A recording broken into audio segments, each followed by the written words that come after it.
Welcome, YouTube. Hope you're doing well. PPS back. It's past the prop, and we're guys third today. Every single team before are in action for you guys to make some money on today. Joined as always by my guy, Stu. Stu, what is good, my dude? A lot is good. A lot is good over here in the past the prop world. Obviously, the show has been absolutely on fire recently. I was a little bit under the weather on Friday's show, but we're powered up. I got the Ricola going right before the show. I should be able to talk for more than 25 seconds at a time. So we're feeling good. It was a great weekend. We had playoff basketball. Obviously, baseball is continuing to ramp up. I know a lot of people in my Discord are now even sending me messages. I sent it to you yesterday, who's this PPS guy? He's fucking killing baseball right now while I'm trying to watch my NBA playoffs. So it's kind of perfect. It feels like we got you covered at a couple different angles here, and I'm excited to keep it going today. Yeah, no, dude, it's been a fun little week and a half. Obviously, when you do it as long as I've been doing it, you get to relish these a little bit more, right? Because there's some quick days where they're up. There's quick days when they're down. And there's some weeks where you just feel like you can't get out of a rut. So you got to enjoy these ones where it's like pretty much a lot of the stuff is going like the analysis goes. And in baseball, that's not usually the case. So, you get to enjoy it. Obviously, got to go and enjoy a nice dinner yesterday. Thank you, DraftKings. That was a nice little present to me. But yeah, it's been wild. I might talk a little more DFS. I've been getting a little bit more messages in my DMs and stuff like that regarding that. Obviously, after I think in the first couple months here, obviously we had one takedown in January, and then the last week it was pretty good. So hopefully we can continue and it keeps rolling. So maybe I'll just kind of talk a little bit about it when I talk about more of the breakdowns and favorite games of the day. Yeah, no, I think plenty of people will be willing to hear that after those, 20 grand you've made over the last week or so. So I'll be open ears over here. I'm glad to say that, my DFS opinions, if people watch the NFL show, they know I tend to lean a little bit contrarian at times. So it's always a fun little balance we got going here. Yeah, dude, that's how you have to do it, man. That's really how you have to do it. Like, I make one single hand-built lineup. That's all I do. I don't make like 20. It's because exactly what you said. Like, you could just make an optimizer lineup and do it that way, which what fun is that? Like, you don't even do any research on your own. You don't do it yourself. But yeah, I always like to do a little bit more contrarian. I know I posted the screenshots of the winning lineups that I had, and dude, I was playing like 4% players, right? Will Myers. Who's playing Will Myers but me and four other dudes in a 5,000 person contest? Decides to drop 46, right? I mean, the thing is I value bats a little bit more than I value pitching. So paying up for the stacks are a little bit more important to me. That's how I've played it. I mean, even yesterday, I did pretty well. If Logan Webb would have just pitched, goddamn, fuck the Tigers. Just shout out them for being the worst organization I've ever seen. Because that was awful yesterday because I saw the radar and it wasn't even bad. You call the game, whatever, out of that. But when you go like through these, you can go through all of these teams. But like if a batter goes off, right, you would need a full game complete shutout, right, for a pitcher to get that many points. So that's kind of how I've been doing it as of late. And I know a lot of people just like clicking those big pitcher buttons, like he's getting 30 points. Well, dude, Acuna a couple games ago who had 0 hits in a game and ended up with 19 fantasy points, right? 2 walks, 2 runs scored, a swipe, right? I mean, dude, like those, they add up. And with these stolen bases, man, these stolen bases are wild, dude. Like now with this, we talk about it in here for like betting, right? Now take it over there, dude. That's like 5-6 points, depending on which site you play on. Like that's huge. Yeah, no, I completely agree too. If you're a prize picks guy as well and you're on that fantasy score wave where you can bet on just their combined fantasy score, pretty much any guy with speed is a cheat code over there, right? I mean, you can get a free couple points once every couple days just with the stolen bases. So love that spot right there. And I love betting stolen bases props. People are going to see more and more of that as the season goes on. Yeah, dude, I did something stupid yesterday and played a bigger contest than I usually do. And I was 3 points out of the money, and Logan Webb got zipped. So that's how that, and nobody ahead of me had anybody, right? And this was only like a 50-person contest. Like, it was a pretty big contest. So yeah, I mean, I had my reasons to absolutely hate the Detroit Tigers organization, and yeah, so Brian just started following you guys. Awesome content, hitting it well so far. Yes, Brian, we do drop whatever we want to say really in here. We're on our own, right?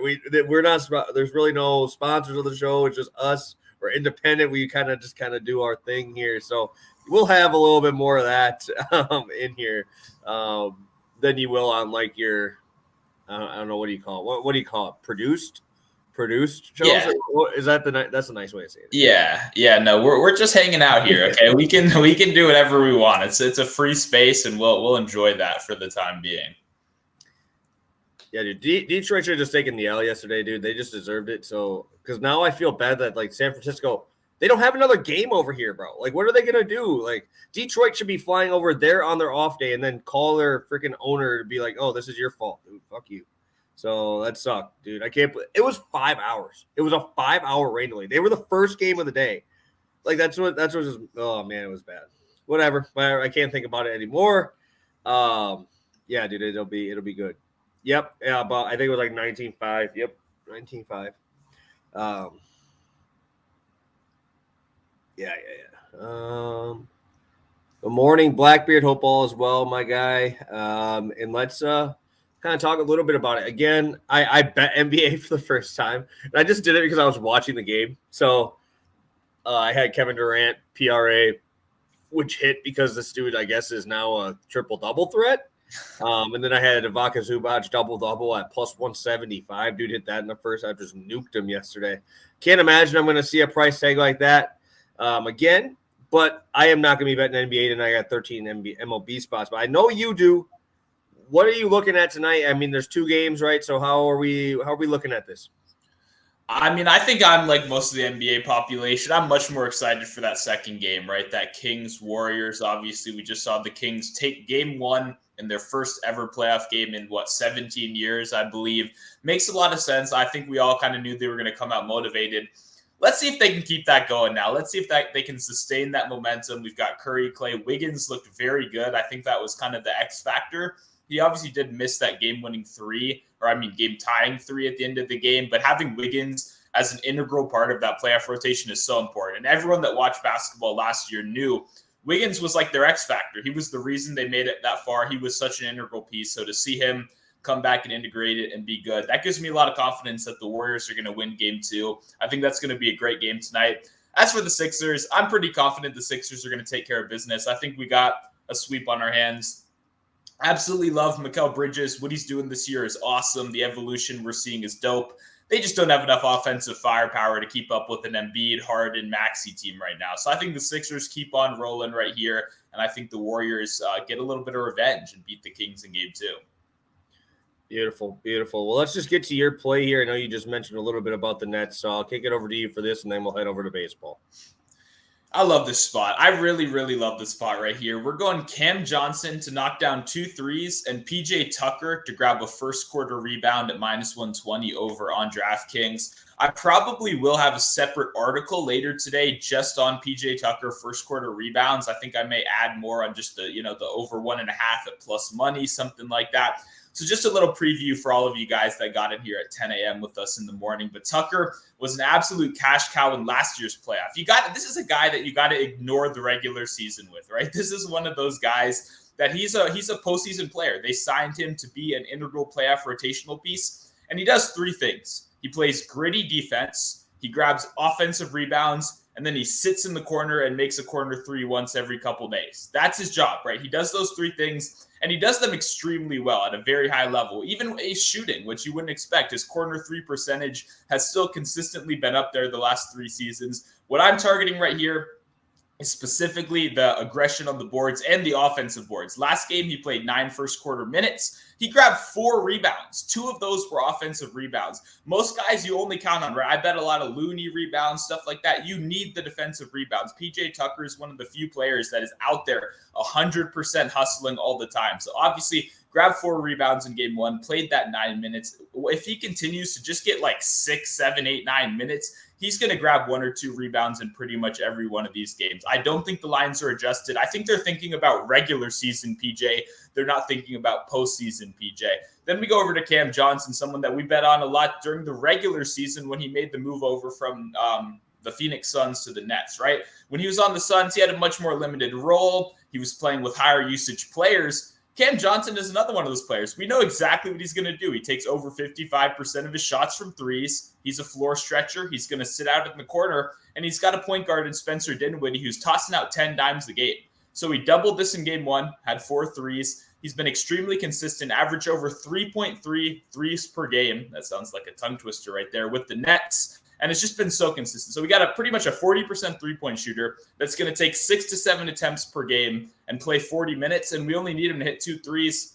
Love Cam Johnson right here. He's been so consistent. Pair him together right here with PJ, who's one of my favorite hidden gems on the slate. Minus 120 over on DraftKings Sportsbook. Beautiful. I love it. And, yeah, I mean, especially when you look at this 76ers lineup, right, you're not looking at many guys that do have the hustle stuff in them, right? I mean, they're out there. They're superstars. They know their role. And PJ Tucker knows his role. He did it with every single team he's been on. And he's very, very good at it. So we love to see him succeeding there. All right, quick left turn all the way back into MLB here. We got 35 of you guys in here in the first 10 minutes. Let's do our quick recap in our little middle spot here before we head over to MLB because I forgot. That is on me, guys. I have to be better than that on here. I believe this was our push, correct? Yeah, Reyes was ruled out before the game. And then we cashed this one. This was a first quarter cash right here. Alex Caruso. Oh, I love that guy. I'm sad he's out the playoffs. Jimmy Butler, another first quarter legend out here. Both grabbed the steal. I absolutely loved this Red Series, guys. I was 5-0, I think, on that series, just strictly betting that series. We would just switch back and forth because I literally would just take the guy throwing the sinker versus the guy who gives up fly balls, and it was nice. Phillies destroyed the Reds in this matchup, and then they got destroyed the next day. So it was kind of funny to watch them switch off there. So we had that, and hey, I understand. There was people in my messages and people in my comments saying how good he threw. I don't care. I told you what was going to happen. This man can – it doesn't matter if he's throwing well. Everybody else was on the Fade Barrios train. They took under strikeouts. They took over-earned runs. They took over hits. Hey, when you're the leader of this Fade Barrios train, we know where we're going, and dude only went 5 innings, did exactly what we wanted him to do. So it was really nice to get a sweep here, and I absolutely love fading that man. Oh, yeah, that was great. I was heavy on both your plays last week. I think you nailed the analysis, and I didn't want to make any other bets that day, so I was very heavy. I love to see it. Barrios, like you said, was cruising. He was doing pretty well, and then yanked in the 5th, didn't get back out there. And what, did they survive that game? Did they end up getting the win? I think the Blue Jays won. That was the first loss for the Rays, and it was to fucking Barrios, dude. How does that happen? You're 13-0 and you lose to a can, dude. God, that was so good thing I didn't stack the Rays because I was talking to you. I told you about my DFS one. I was like, I want to play the Rays so bad, but they were so expensive. Yeah. So everybody who played them really, really, really got handicapped in the rest of their lineup because they were like 6K, 5,900. It was tough. Alrighty. Let's take a look here at the chat here. Joe bringing up that your looks sneaky good. Hey, dude, those first quarter ones, I don't touch them. I'll only play them if Stu's playing them. I don't touch them at all. I don't even know where to really find them on my book until I have to freaking dig. So, yeah, it'll be good. Yeah, dude, yeah. If you have my notifications on, I'm sorry for just unloading on you and getting like 6 messages in like 5 minutes because of how shitty that was. It sucks because I had a couple guys from the area like talking to me about what was going on there. Mm-hmm. It's like, oh, that's common sense. Oh, they'll play for 2.5 hours. These games are barely lasting 2.5 hours. No, let's hold off and see what happens. And then the first drop of rain, oh, it's done. Like, dude, oh my God, I'm done with that one. You already know, Trevor. You already know I already got one locked in. I might make a second one because there is such a big slate today, and I like a lot of spots. So we'll see. I might make 2 for the first time in a very, very long time. Stu, is that on DK? Yep, DraftKings Sportsbook, baby. I also got MGM too as well. If you don't have DraftKings. Perfect. Turbo, one of the guys that was helping me out yesterday. So you think he got one raindrop on that? A bad look, dude. I saw them message out, hey, we're going to get you a free ticket to a later game. Bro, that is not even worth it, bro. Come on. It's like, what, $30? You're giving them $30? Dude, you should be giving them, like, first off, take the L in the game.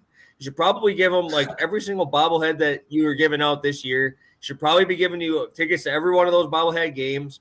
Dude, you should be – you guys fucked up so bad. You guys don't just give a freaking ticket, complimentary ticket that you're sitting up in the nosebleeds for. Like, why would anybody want to be a Tigers fan, dude? Why? Oh my God. They gave you a ticket for a Monday game?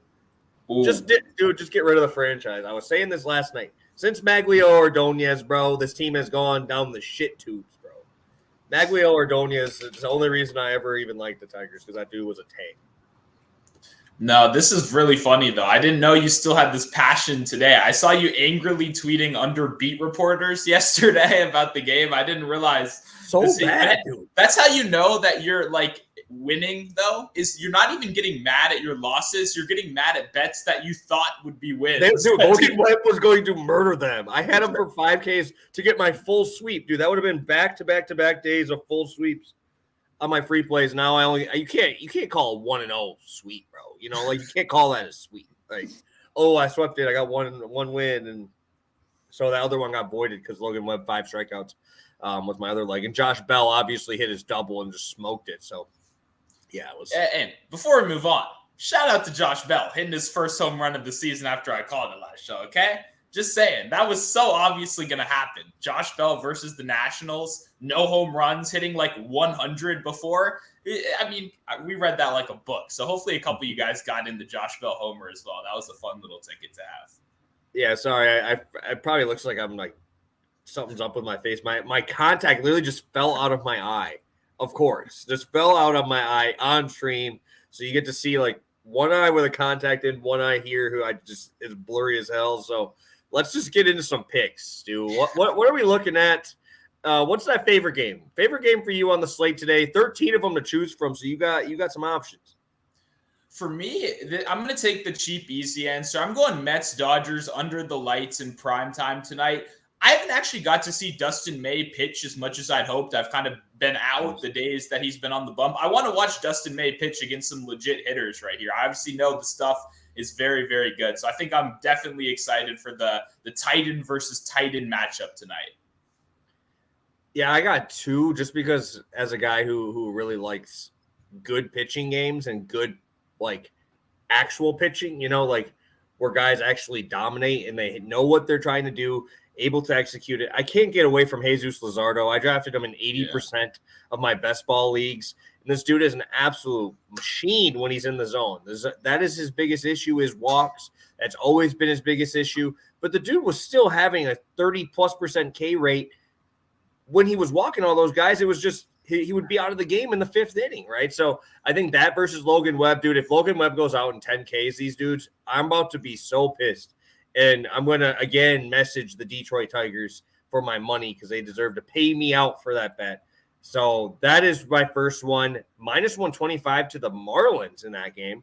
And I also, second one, oh, dude, I'm tied between Phillies, White Sox, and Blue Jays, Astros. Just so many good arms on the hill. I love watching Kevin Gausman pitch. Nothing super overpowering, just an absolute wipeout splitter, dude. That pitch is so nice. There's barely any pitchers who are able to control it like that and actually control it well, right? Everybody talks about Ohtani's, but, dude, Ohtani ain't throwing it as much as Gausman. Gausman, this is literally his out pitch. He throws it 25-30% of the time. So really excited to watch him face off against the Astros in a really fun matchup there. Christian Javier on the other side is not a guy to sweat about either here. He's good too. So going to be really fun to watch that one. And speaking of that White Sox game, that's going to be my first one here. And I'm going to go Zach Wheeler, 5 strikeouts to go along with Ian Happ to record a hit. This is on FanDuel Sportsbook on there. I think they're the only one I really could buy down on the strikeouts to get. So first off, Ian Happ, love him. Obviously, if I had one of my favorite hitters on the show, Ian Happ's probably right up there. He did very well for me on Friday when I had him get 40-something points because he went 4 for 4 with a homer in there. Now he's facing off against Mueller.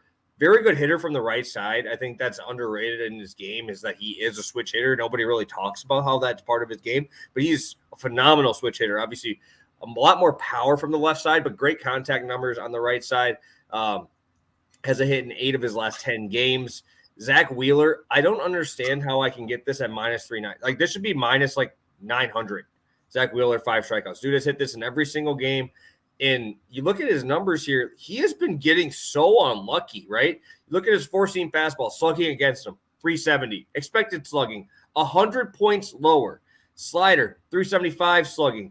Expected slugging, under that, right? Even his sweeper pitch, 500 slugging against it, expected slugging 240, right? This dude has been getting extremely unlucky in the power numbers, extremely unlucky on the balls put in play. I don't expect that to continue. Without Tim Anderson, this lineup is not that good. Just looking at up and down this order, right? You're not really afraid of too many guys outside of Luis Robert, and you have Eloy still out, right? There's just so many guys in here that are unproven. You obviously have Colas, who's a big-time prospect. He's been getting a lot of at-bats. Jake Berger is phenomenal against lefties. He ain't doing anything against right-handed pitching. I just don't know why this White Sox team is getting so much love. I don't know, like Lance Lynn on the hill. I don't know how this is a competitive, like early on in this game, I don't know how this is competitive because Lance Lynn needs to face right-handed batters to be effective. If he's not facing righties, he's not going to be effective. This dude's numbers against right-handed batters versus left-handed batters is absurd. And also, I just told you, it's snowing here in Wisconsin. It's cold as hell out here in Chicago. So I always give the advantage to the pitcher in these types of matchups. It's going to be cold. Ball is not going to be flying out.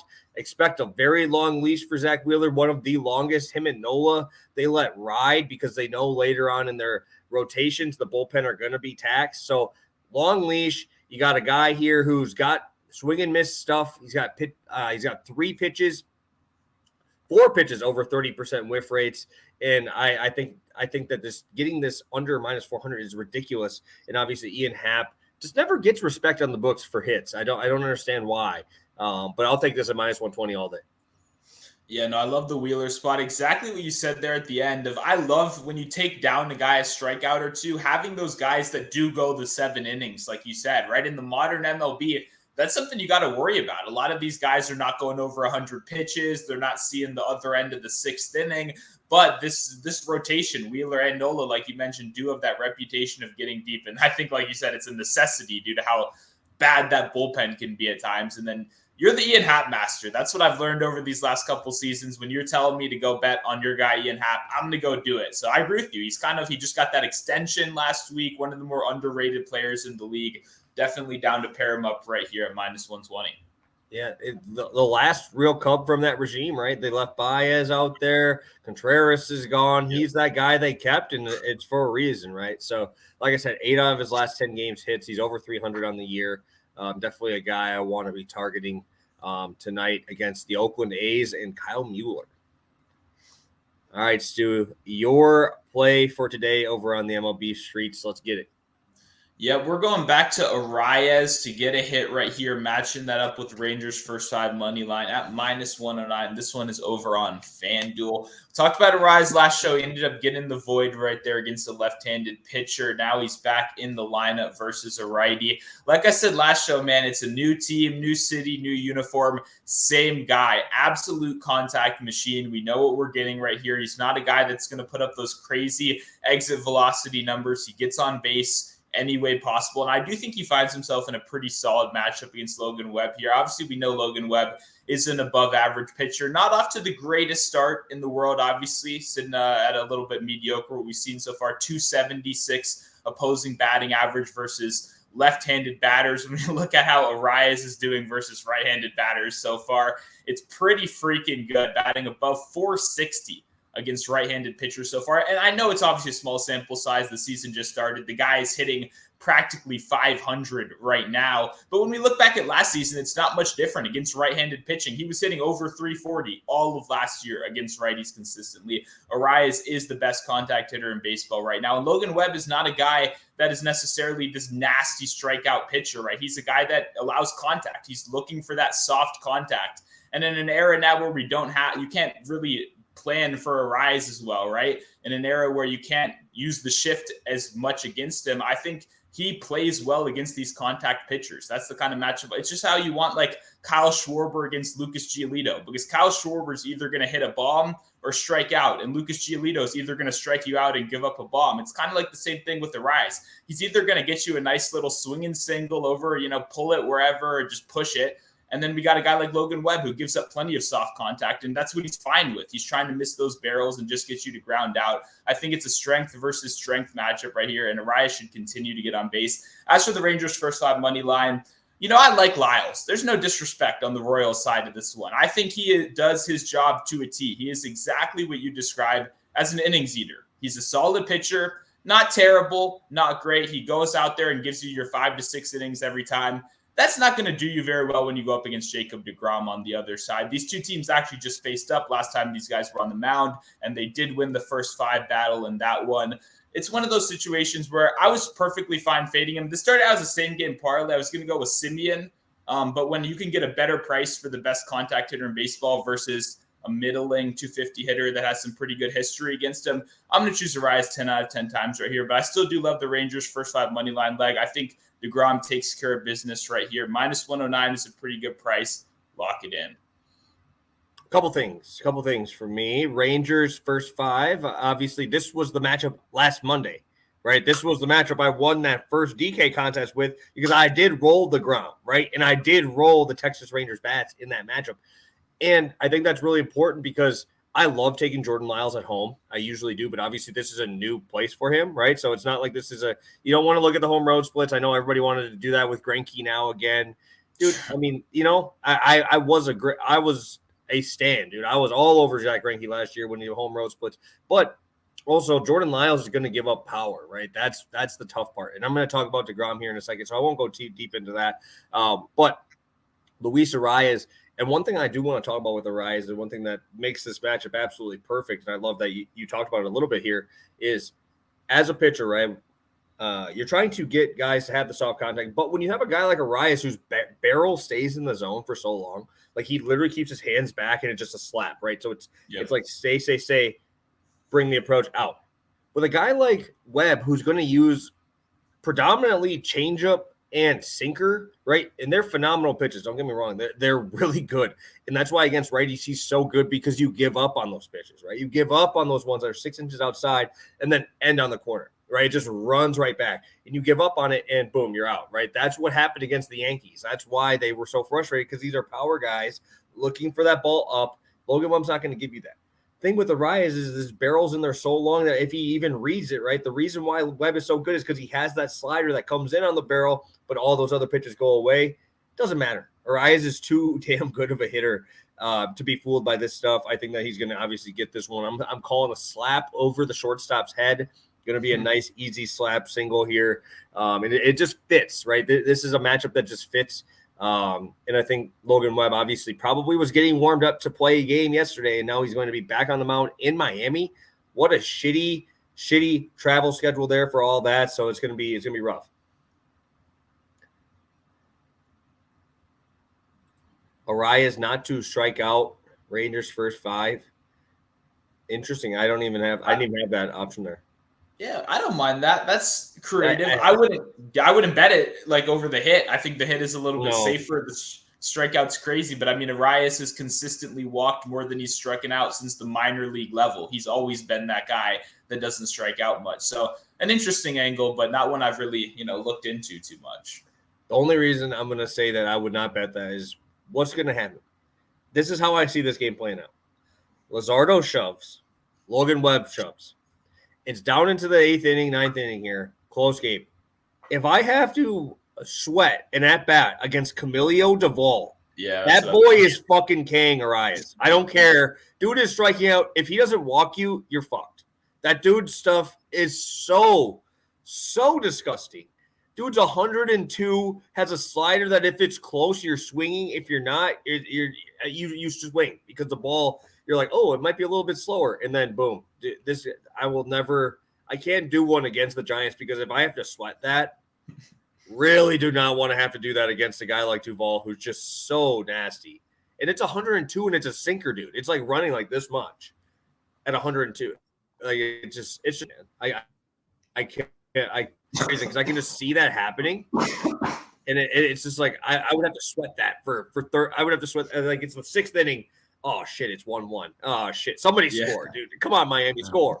And it's like, oh man, now I have to sweat it when Arias just gets a nice little slap single first inning. I'm like, all right, I'm done. I don't have to turn and watch this game, So just for my mental health and my heart, I'm going to just take the hit and get out of here. So that's what I'm going to do because I'm telling you, that's going to happen now just because it's Lizardo Webb, dude. It's just, it's going to be like 1-1 and we're just going to be having a heart attack the whole game. So talked a little bit about the Rangers' first 5 with you. I'm going to DeGrom strikeouts. I can't believe they're giving me an 8.5 line on DeGrom. I don't think I've ever seen that, dude. Like, since he's been healthy, you don't see that number, right? You see 9.5s. And I understand the Royals just faced them, had 9 strikeouts in that game, but they were pesky there. To be honest, I didn't even think DeGrom had his best stuff. He was missing his spots. If DeGrom is locked in on his spots today, I think this is an absolute smash spot. Like I said, DeGrom has hit this, I believe, in every single game this year. And the worry is that he's not going to go deep, right? Dude just went 7 innings against these guys, right? He's getting a lot of pitches in. I think that's important that he's actually been over the 90 pitch mark, 92 pitches in his last 2 outings. They're letting him go a little bit. I understand the injury history. I understand all that, but he's shown it already, right? It's different if you're like, oh, it's 70, 80, and we haven't seen the 90. We've seen the 90 twice, right? And we've seen him really, really effective. 7 strikeouts in his first matchup against Philly, obviously. He had 7 Ks, and he was awful in that matchup, right? 11 Ks against Baltimore, 9 against Kansas City here. The swing and miss stuff is ridiculous. He has over a 40% strikeout rate. That is just unheard of. That's unheard of. 100-mile-an-hour fastball, sliders completely wipe out. That changeup has taken a step forward in the arsenal, sitting around 92. Like, come on. Dude is unhittable when he is on, and I expect that today. Dude's probably pissed because I don't know. I'm assuming I'm probably one of the only guys who watched this game outside of Kansas City or Texas, but I did watch it because I had DeGrom and all those Texas bats on that Monday. Dude, they were getting hustle doubles in the center fielder. I don't know if it was Bubba Thompson or who it was in center. Like, lackadaisically went to go get the ball, and they would get doubles on ground balls up the middle. That was how they scored, right? Was on a hustle double that was hit like 78 miles an hour up the middle. Like, I think DeGrom's coming out with a vengeance. I would not be surprised to see double-digit Ks in this one. I see a vintage DeGrom game here. Like, this is that game where he just comes out and mows them from the start. Love him. Also, love me some Ronald Acuna. Holy moly, this dude is a stud. 6,500 on DK tonight, guys. When is the last time we saw a hitter that high? I don't remember. I truly do not remember a $6,500 hitter. And Acuna is warranted there. I just told you he had 16 fantasy points without getting a hit. That's how good this guy is. This dude is obviously one of the top hitters in baseball. But what I really want to talk about here is this matchup with Ryan Weathers. Not getting any swings and misses from Weathers at all, right? He's predominantly four-seam and changeup. If you go to Acuna, let's just look at how he's hit the four-seamer this year. He's got a 500 batting average with 700 slugging. He has a 8.3% K rate on that pitch, which is minuscule. He is not striking out this year either, which I really like because that was really one of the biggest things everybody was talking about, 15% K rate only. Ryan Weathers isn't missing bats, and you're giving me a guy with a 15% K rate.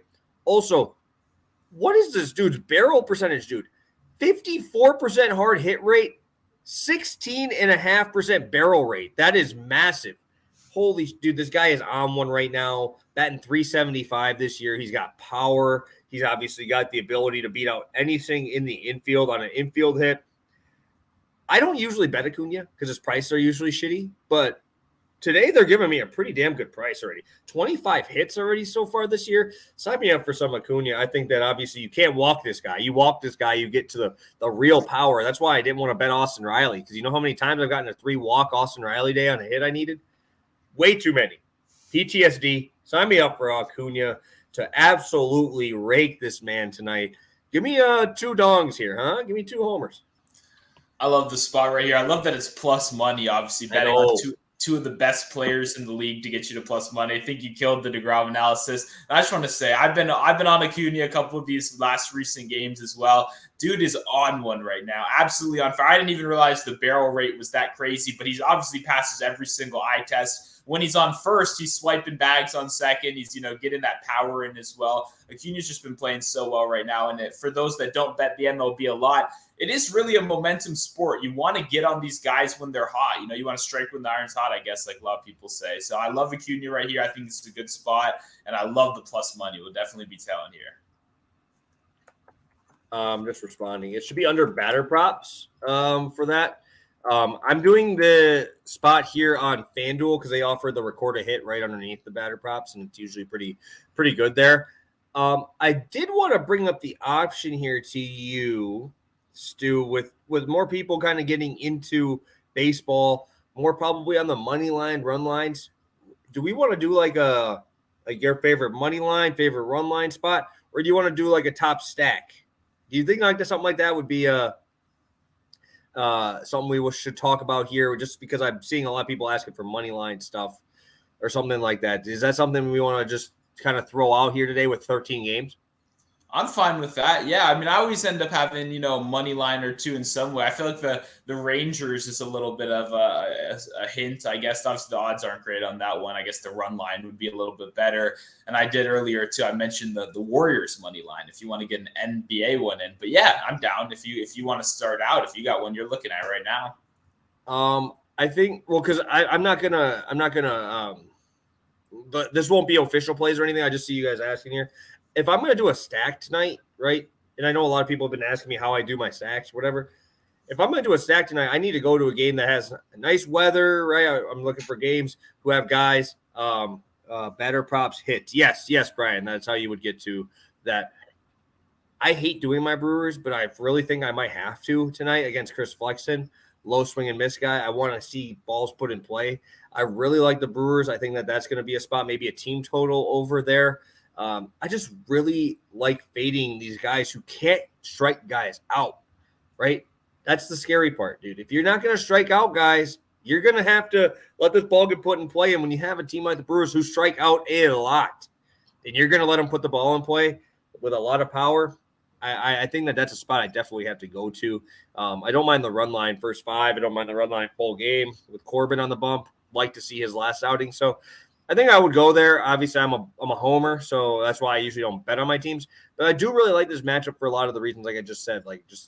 I don't see Flexen getting enough swings and misses to put these Brewers on their back heel, right? They're going to be coming at you, and I expect them to do well tonight. For me, I think I might go to the Guardians versus Matthew Boyd and the Tigers. Matthew Boyd has been all over the place. I don't know if you've seen the control numbers so far, beyond just the hits, right? Giving up a hit per inning pitch, but 7 walks in 9 innings pitched so far. Hasn't made it to the 5th inning. Guardians haven't been the most impressive recently. Obviously, I mean, even they just let Patrick Corbin get off the hook with like 2 or 3 runs, which may not sound great, but that's like a Cy Young performance for him. I think he got 6, didn't he? Didn't he get 6 piece? Really? I thought Corbin only gave up 2. No, I think I'm pretty sure because I had the team total over 5.5, and through the first 5, they had 6 runs. I don't know if it was all off Corbin or not, or if they pulled them early. Yeah, you might be right. You might be right. I cashed it in the first 5, and I remember that. So I don't know if they let him on the hook. No, Corbin gave up 2 earned runs yesterday. 2 earned runs. That's just what I saw. It might have been unearned as well right there. I just know I cashed in the first 5. I'm like, oh, shit, okay. But yeah, no, I do like going to a guy like Ramirez, a guy like Bell, kind of back coming off of some pretty solid. And I just, like I said, I love fading that Tigers pitching staff right there. And I'm really not confident in Boyd whatsoever. I haven't seen much from him in a while right here. So I think the Guardians little mini stack would be a good one right there. Oh, and plus money is pretty good, especially Ooh, that's interesting. I need to look at some guy like Stephen Kwan's walk rate versus lefties versus righties. I'm curious to see, the breakdown in left versus right. But still, very much like that spot. So yeah, I'm the only reason I'm even a little bit nervous about Matthew Boyd is just because I faded him the first 2 times because he didn't pitch at all last year. Mm-hmm. And you know how you got to find your rhythm a little bit. I'm worried like getting the shit prices on some of those hitters because of how bad he's been so far. Where it's like you've seen him before where he wasn't terrible. Like he was actually pretty decent. I'm worried that he's going to come through in one of these outings. I don't think this is a matchup to do it, but just for future references, don't just go fading Matthew Boyd. The guy's got stuff. He's just getting behind so many dudes and having to fill up fastballs. That's not something you can really do in the bigs here. But definitely, this is a great spot to take the Guardians. But just for future references, especially because we're only on the show Monday, Wednesday, Friday, he's got good shit. It's just he was off all last year. You can see the rust. You can see you got to get into game action. So, yeah, it's just something I wanted to make sure I get out there. I don't want you guys to think that he's just a can or something. There's a lot of cans, right? There's a lot of cans I'm willing to fade. Mm-hmm. Once I see their name, I'll fade them. It's just Matthew Boyd's got decent stuff, but he is struggling. He needs to kind of get his feet going. So probably maybe in like 2 weeks. So maybe like 2 weeks, I'll start taking him again.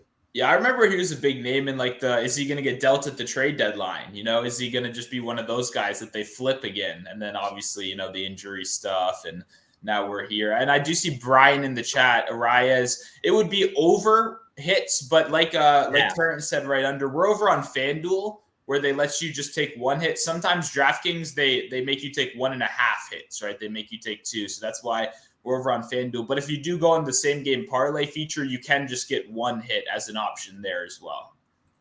Hey, I know you're smart enough to know what I'm talking about. So I know he's fucking with me there. But yeah, I'm in like you guys know I still do coach. So like I'm in that, I got the lingo a little too much. I don't even think about what I'm saying. It just kind of goes out. Got that lingo just in the baseball mode because we're still in season. We're like halfway through the season. So I'm still in that grind right now. So, Stu, let's recap. We got 45 of you guys in here. We appreciate you guys tuning in here. Let's do our recap and get to some long shots here. So I will kick it over to you to start. Sounds good. We started out with Luis Arias to get a hit right here, and the Rangers' first 5 money line -109 over on FanDuel Sportsbook. Then we're over on DraftKings, my favorite spot of the day so far. Cam Johnson to knock down 2 threes. PJ Tucker to grab a first quarter rebound, -120. We'll definitely have more on PJ Tucker later in the day. But shout out to all my people that are here with us at 10 a.m. I'm going with Jacob deGrom to get 8 strikeouts with Ronald Acuna to record a hit at +107. And going over to my boy Zach Wheeler and Ian Happ, -120 for this combo as well. Sue, you got a long shot for me today. I have one. If you want me to go first, you pop in for us first right here. All right. So I talked about this guy a little bit here. I'm gonna go straight DJ. And the only reason I usually like to go second is so Stu can't go higher than me. But I'm gonna go high enough where I don't know if he's gonna. So I'm going with a +900 on Zach Wheeler. Ooh. 10 strikeouts tonight at +900. I talked about this. I think he's getting extremely unlucky in terms of expected slugging percentage, expected batting average against.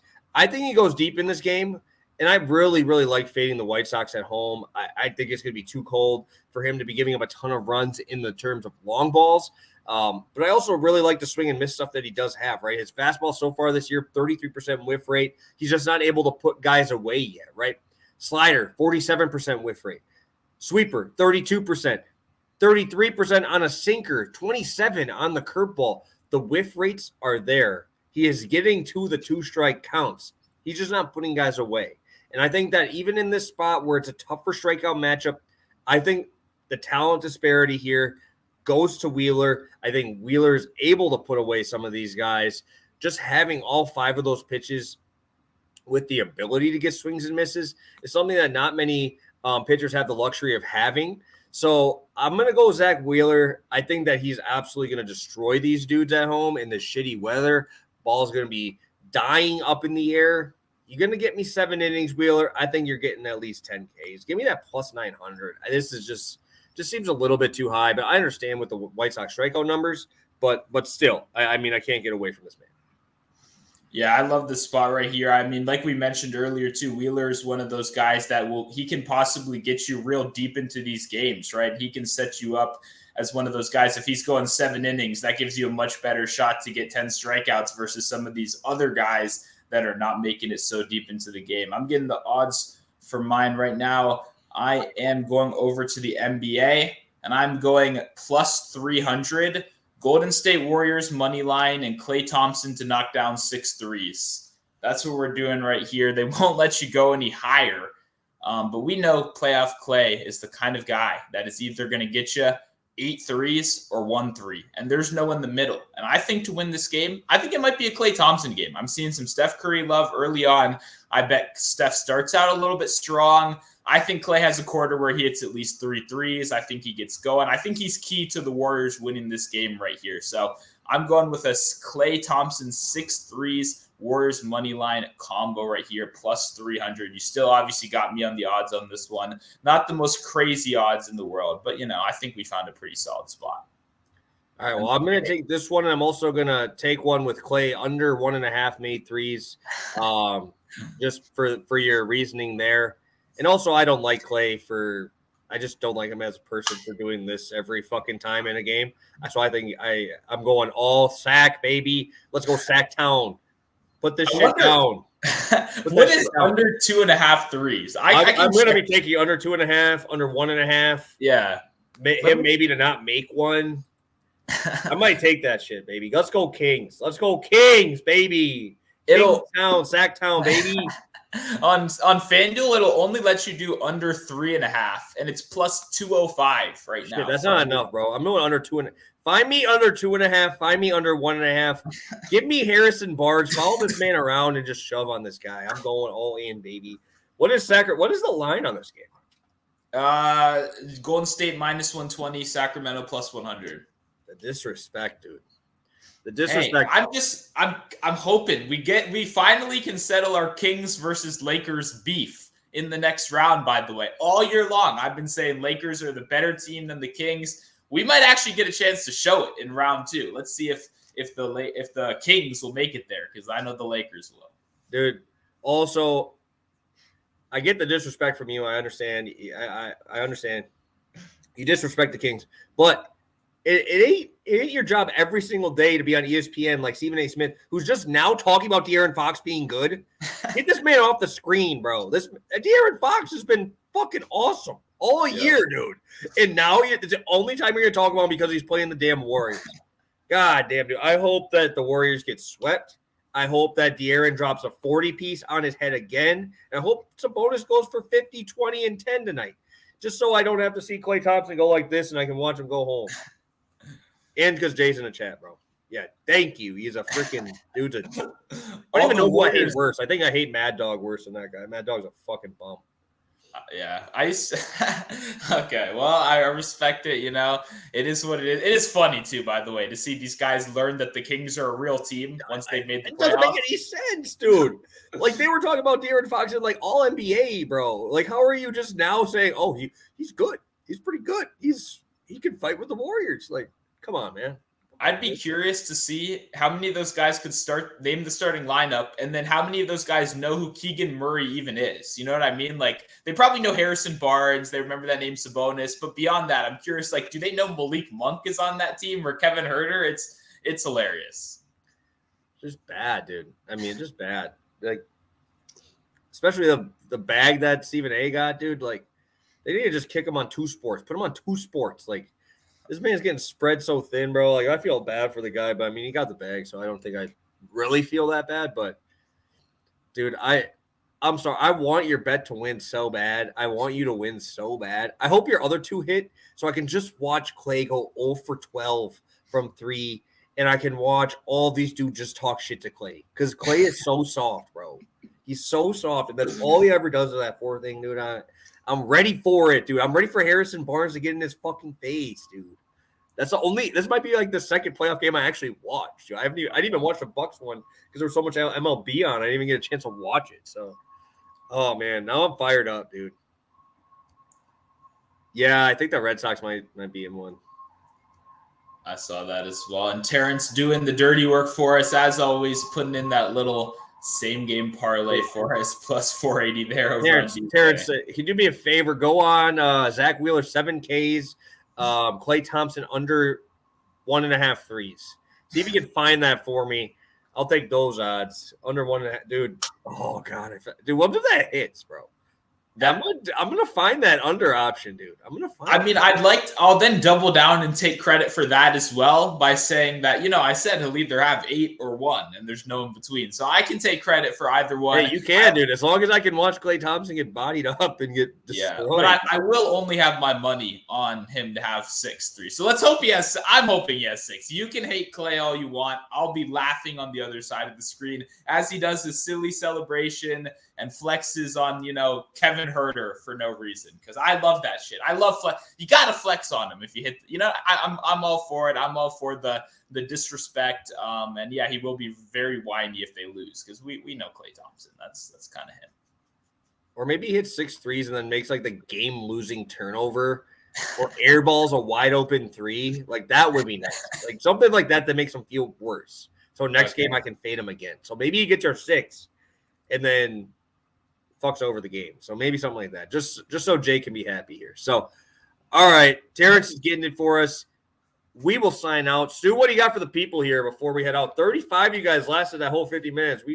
Damn, you guys are rolling today.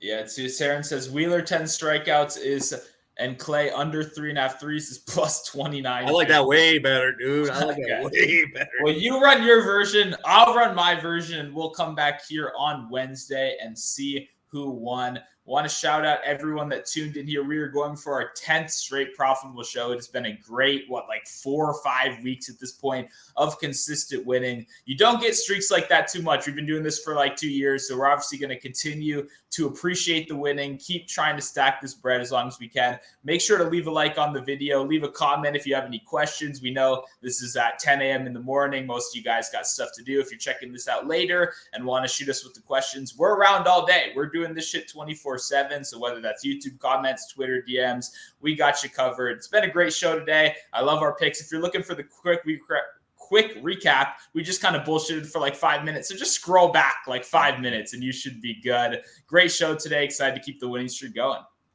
Yeah, this I think will be our first time in 2 years going for 10 straight. So hopefully we are able to do that for you. I love the spots tonight. Full slate across the board. There's a lot of great pitching matchups, a lot of shitty pitching matchups. Those are the days we like. Again, if you guys have any questions, shoot us a DM. I know we're both open here.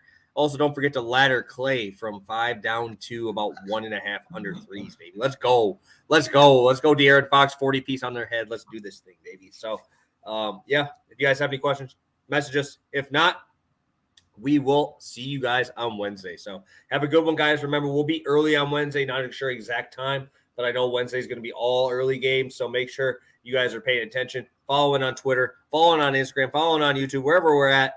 Make sure you follow us so we got all of the work here for you. So have a good one, guys, and best of luck tonight. Let's get to 10 straight.